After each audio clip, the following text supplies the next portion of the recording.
Mike was a very arrogant person. He would not care what you were doing. He would basically, just walk past you. He wouldn't even look at you. He wouldn't say hi. He wouldn't say how you doing. It would be just Mike's world, basically. And you're not in it, and I don't want to be in it. But nevertheless, it was very arrogant. And then when he would say something, he would make the person feel like they were worthless. And when we're talking about working with, I think that there was no working with Mike.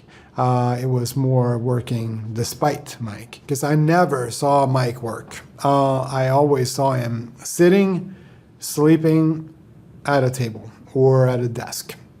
I never saw him working ever. He would go through papers or whatever, but then to what end, I don't know.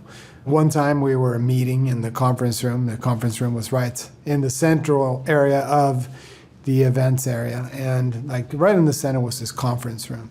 And we were sitting there, like there was a large meeting, and I noticed that we were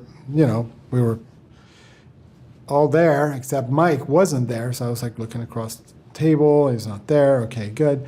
And then somebody opens the door to an adjacent room next door. Call his name, and there's no response, and he's obviously sleeping. And that, to me, described exactly what Mike was like working with. Like here we are working on his speech. He is off in the room next door. He's taking a nap while we're working. It's obviously, last minute too. We're up against the clock to get his speech prepared for him. There was one time when he had a speech that had been written for him, and he was asked point blank, did you read the speech? And he said, yeah, I did. Yeah.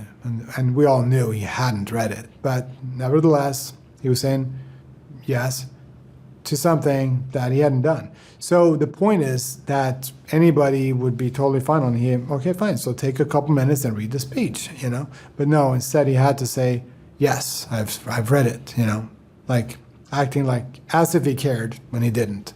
People really did not like him, like didn't want to hang out with him because he was just a person that just was dislikable. He was a dislikable person. That's my experience with Mike.